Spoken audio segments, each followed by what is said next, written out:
Le damos la bienvenida al doctor Antonio Maldonado, es un ex procurador anticorrupción. Gracias, doctor Maldonado, por acompañarnos.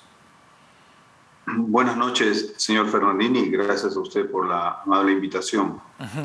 Bueno, nos enteramos por los operativos de la Fiscalía, lo que encontraron en la Secretaría de Palacio de Gobierno, $20.000 en efectivo. La presencia de la Fiscalía se debió a unos WhatsApps y a unas licitaciones que ganaron después unas empresas y decidieron investigar a fondo y allanaron ese espacio de Palacio, ¿no? Luego hemos tenido otro capítulo, yo estoy haciendo una recapitulación para que nos ayude usted un poco desde el punto de vista legal, de cómo opera una fiscalía con autonomía. Luego hemos visto otro ingreso a Palacio y hay un fiscal, Medina, que no quedó contento con las facilidades que debieron darle y redactó un acta diciendo que no fueron nada colaboradores con él. Al día siguiente, el presidente Castillo va a pie de Palacio y visita a la fiscal de la Nación, ¿no?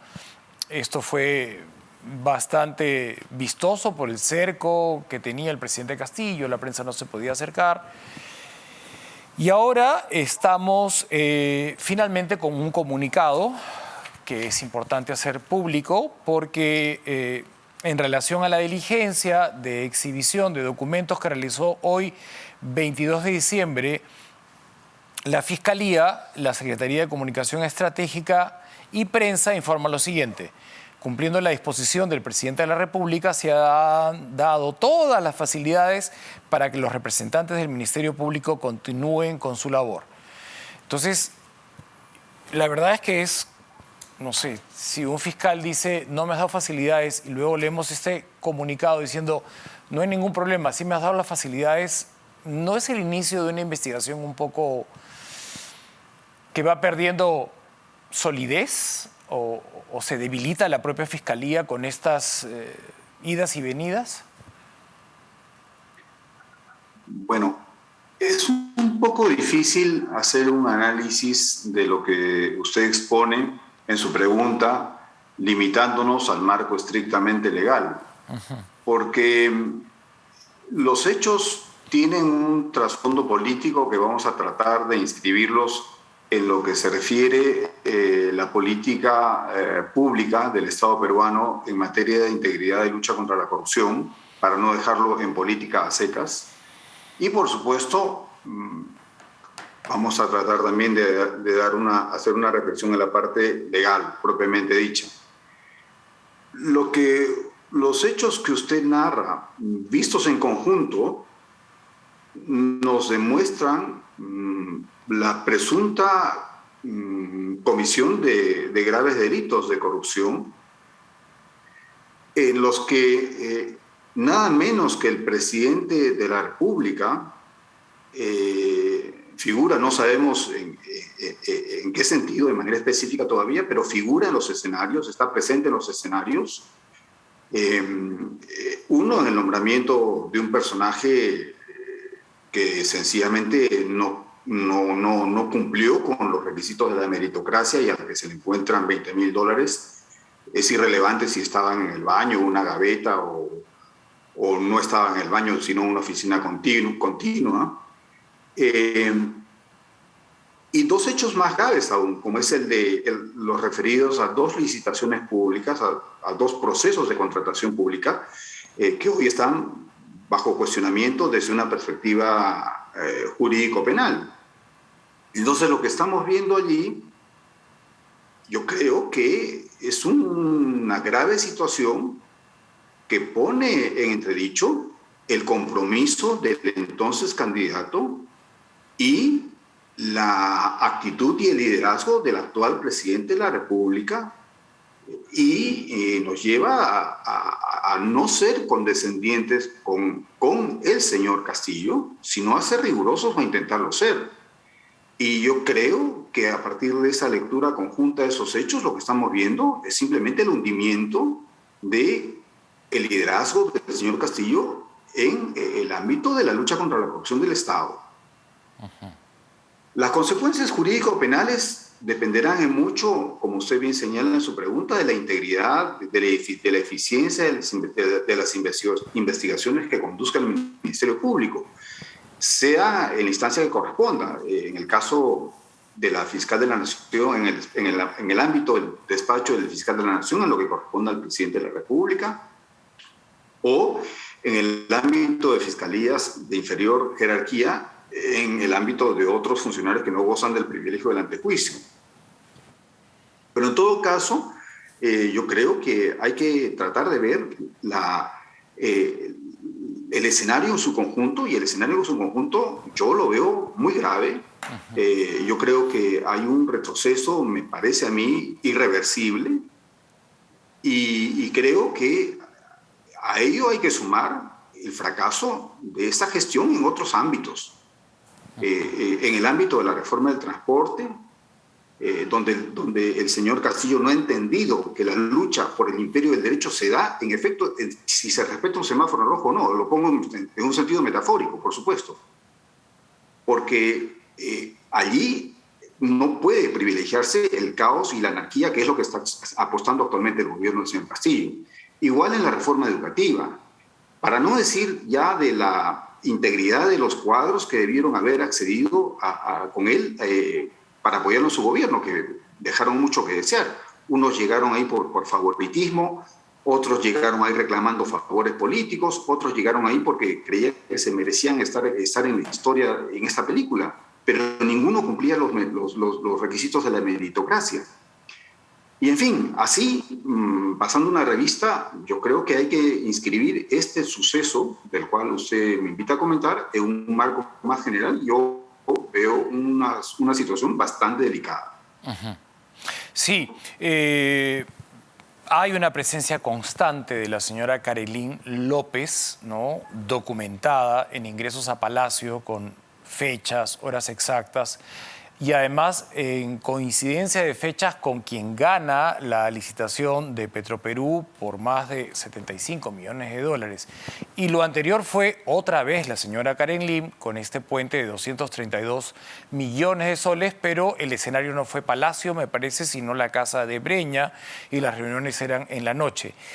Y lo que me parece que sí, políticamente, obviamente, está debilitando muchísimo al señor Castillo, es este silencio, ¿no? Este hermetismo. Se resiste a dar explicación alguna sobre el episodio Zarratea-Breña, primera licitación de 232 millones de soles, donde está la señora Karen Lim, y el ganador también se ha reunido allí, y la segunda. Entonces, este silencio sí me parece que a todas luces lo hunde cada día más, y él persiste en guardar silencio. Bueno, en la primera parte de su referencia, en su pregunta, lo que observamos es la repetición de un patrón que ya conocemos en el Perú. Lo conocemos en un periodo histórico corto, es decir, lo que ha pasado del 2016 a la fecha, y me refiero específicamente al caso Lavallato, donde personas con un acceso asimétrico al poder político tenían la facilidad de llegar a ministros de Estado y a los propios presidentes de la República y lograr que las licitaciones salieran a favor. Entonces lo que estamos viviendo es más o menos el mismo proceso. Incluso esta persona por la que usted refiere, aparentemente ya habría estado en escenarios previos. Entonces, acá hay un patrón que una fiscalía sagaz, aguda, no puede dejar de observar y de incorporarlo en sus hipótesis de investigación. Es un patrón típico de la gran corrupción y de la gran corrupción asociada a la delincuencia de poder, donde ni siquiera el organismo criminal más grave y más letal del Perú tiene la capacidad de ser agasajado por el presidente de la República en el patio del Palacio de Gobierno, ni viajar en el avión presidencial, y menos reunirse, como en este caso, esta persona varias veces con el señor Castillo. Entonces, acá hay un escenario preocupante. En segundo lugar, el silencio. El silencio, si alguien le dijo al presidente Castillo que su silencio es lo más adecuado porque representa el ejercicio legítimo de una garantía procesal que es la de no autoinculparse a sí mismo, de no inculparse a sí mismo, o sea, un nemo tenetur seipsum accusare. Si alguien le dijo eso, está profundamente equivocado, porque eso puede ser válido en un proceso penal, pero en lo político está pasando lo que usted dice. O sea, el señor está diciendo con un letrero enorme en su frente: yo soy culpable y por eso tengo cosas que ocultar. Por eso no salgo al frente y transparentemente digo las cosas, y por eso no le respondo al Procurador General 2 veces cuando este me lo pide. Entonces acá estamos en un escenario realmente, reitero, yo no tengo por qué ser condescendiente con un gobierno que tenía una expectativa enorme frente al país, porque en este país se requieren cambios fundamentales. Y lamentablemente eso no está pasando en ese momento, y en un periodo corto de tiempo hay un retroceso muy importante. Sí, y una incoherencia entre el candidato Pedro Castillo, lo he mencionado en este espacio, que se paseaba por todos los estrados pidiendo votos con las manos abiertas, en señal de limpieza, y a veces se agarraba el corazón y besaba la bandera, y su compromiso era erradicar la corrupción. Esa era la bandera que alzó en campaña.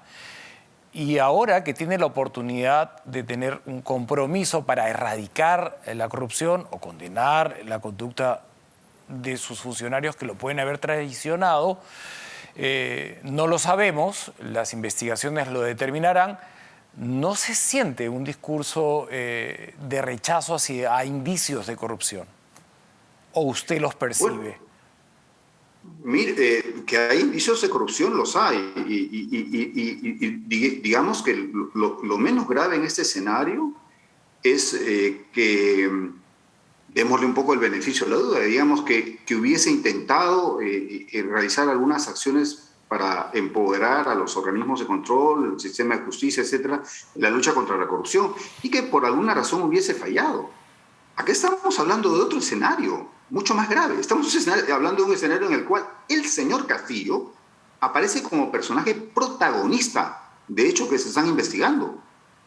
Entonces, no estamos hablando de que un gobierno resulta negligente o ineficiente en la aplicación de medidas contra la corrupción. No, no solo eso.